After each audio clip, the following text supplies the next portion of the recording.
დავოთ ყბულად რაღაცა უშნო პლასმასია, აი ესა, ხის დანაზეა გაკეთებული და თლიანი იარაღი არის ამითი გაკეთებული. ეს ნუ შეგაშინეთ თუ ამ იარაღს იყიდით, იმიტომ რომ შეგიძლიათ მე ეს გამოცვალოთ, ამ პლასმასი დააყენოთ, ან ესეთი ხეიშონ და ან ესეთი შემდეგ. იარაღის იმაზე აი არაფერს არ მოქმედებს რა. საბრძოლო იარაღი არის, აი ხისდანა მოყვება. ამის ხისდანა მე ძალიან მაგრამ მომწონს და მიყვარს. თვითონ იარაღს არ შეეხება.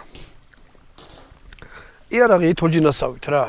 ბევრს არ მოწონს, იმიტომ რომ კალაშნიკოვს არ აგავსო. კალაშნიკოვს იმიტომ არ აგავსო, კალაშნიკოვი არ არის. სისტემა სხვანაირია შიგნიდან. მე ამის დაშლაც მაქვს. გადაღებული შეგიძლიათ არზე შეხვიდეთ. ნახოთ და სხვანაირი რაღაცა აბსოლუტურად.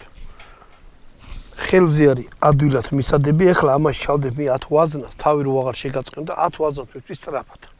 აი როგორც თქვათ, რაღაც ექსტრემალურ სიტუაციაზე აიღე და 10 წუთია ისრულეთ. თუ ამ სისტემას იყიდით, ჯობია რომ იყიდოთ აი ეს კანადური ვარიანტი. აი ამ ხაზში რასაც ესენი უშვებენ. ეს არის ყველაზე მაგარი რა, იმის რა ქვია, კანადელი მეტყევების ვარი გაკეთებული. იყიდით უნდა მოყვეს აი ესეთი ჩანთა, ჩანთაც ნახეთ როგორია რა.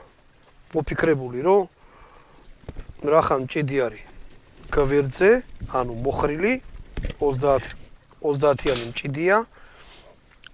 ჩანთაც აი ესეთი გააკეთეს. კიდე